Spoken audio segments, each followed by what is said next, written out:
This is it. I found the perfect potion for my pores. Hey guys! Welcome back to my channel and welcome to today's video. If you're new here, I'm HelenOnFleek and I'm not your typical beauty vlogger with a very hoarse voice. I'm so sorry. And today, I am finally sharing my updated skincare routine. Yes, guys, natatagalan talaga ako maglabas ng aking updated skincare routine kasi gusto ko muna siyang itry ng ilang months bago ko siya i-share sa inyo. Mga 2 to 3 months ko nang ginagamit yung mga products na ito. Napatunayan ko talaga ang pang glass skin realness itong skincare routine na. So if you're interested on the products that I use to achieve a glass skin, please keep on watching.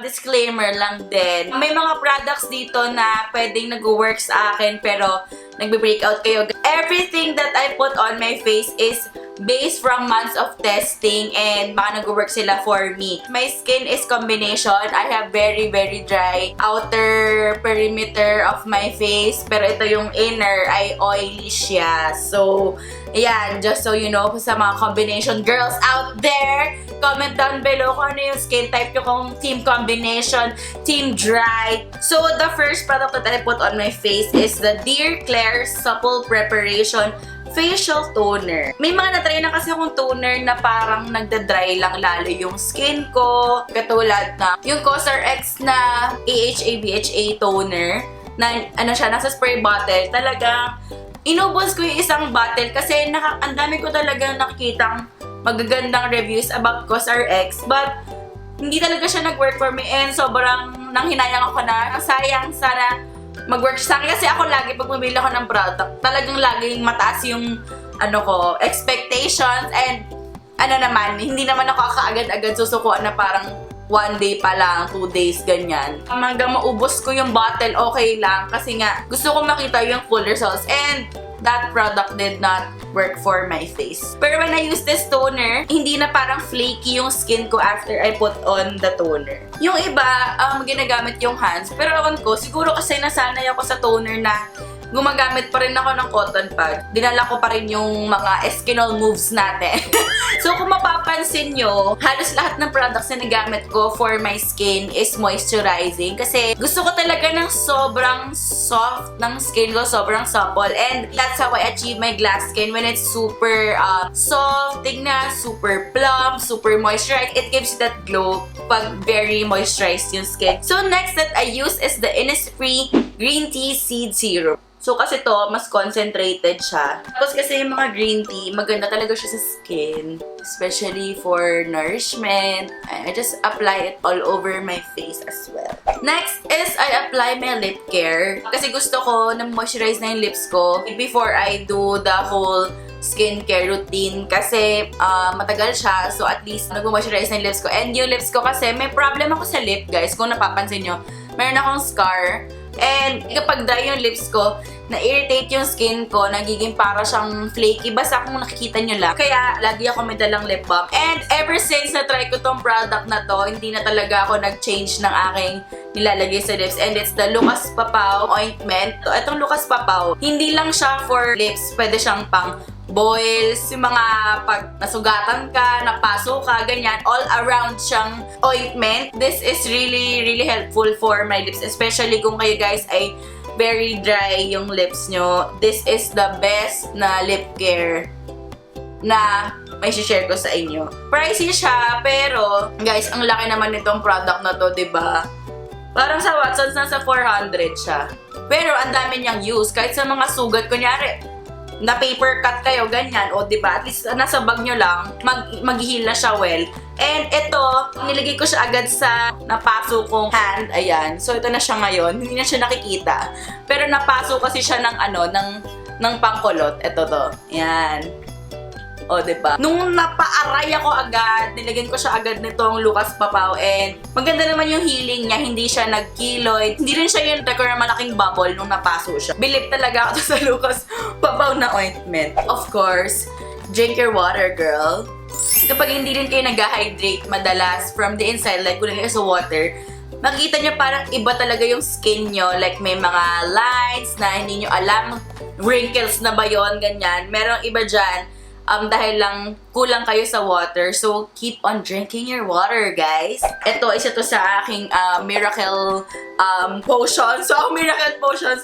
Pero ito yung combination na talagang masasabi ko, nagpalit ng pores ko sa face. It's the combination of this virgin marula oil.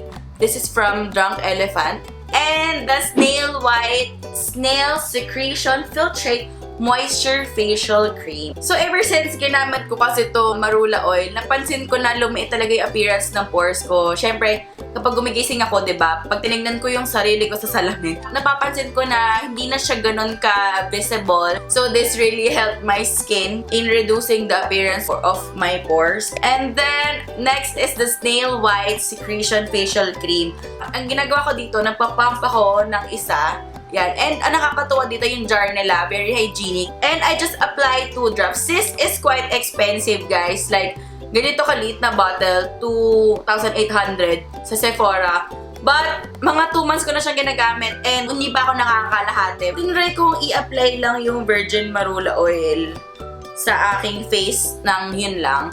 Parang, ang init kasi niya sa face, ewan ko, ganun yung effect niya sa akin. So, yung hinalo ko siya sa snail white na cream, parang, oh my lord, this is it. I found the perfect potion for my pores. Inuuna ko muna yung kusan yung area sa malaki yung pores ko, like here, and sa my nose area, and sa aking forehead, malapit sa may kilay. Siguro kasi yun yung lagi nasa stress dahil nga nagda-thread, nakakaloka. Pores is real, ladies and gentlemen! Pag okay na siya, tsaka ko siya nilalagay all over my face.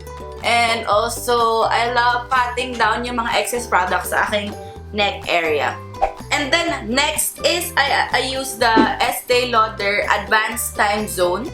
Kasi syempre, hindi na tayo bumabata and Netflix is life. So, yung mga eye bags na iyan, kailangan natin siyang ikalma to finish everything off with a glow, with a very glass skin. This is the Born Tree Gold Milk Steam Cream. Nakakatuwa dito, this whole tub, this is 600 grams of product. Sobrang laki niya, guys, para lang gamitin mo sa iyong face. So, you can use it on your other dry areas like siko, your ankles, and it's just 870 pesos. Guys, makikita niyo na parang talagang nakakaano siya, glow ng skin. Yan, diba?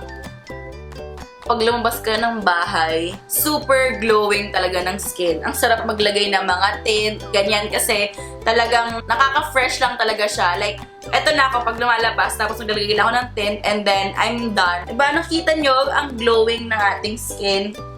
Kahit cream type siya, kasi diba, kapag cream type, usually, ang tagal niyang mag-dry down sa skin. Pero ito, ina-absorb siya agad, hindi siya nagiging sticky sa ating face. Pero mag-iwan pa rin siya ng very glass skin na finish sa ating face. So, this is it for my skincare routine. Ayan. All in all, I use 7 products for my glass skin routine. All the products that I use in this video is in the description box below. If you wanna purchase some of these, I will just link it down there para automatic i-click nyo na lang kung saan ko sila nabili. This is it for today's video. I hope you guys enjoyed it. And if you like this video, don't forget to give it a big thumbs up. Don't forget to subscribe to my channel for more videos like this. Follow me on Instagram at HelenOnFleek, on Facebook and Twitter at HelenOnFleek.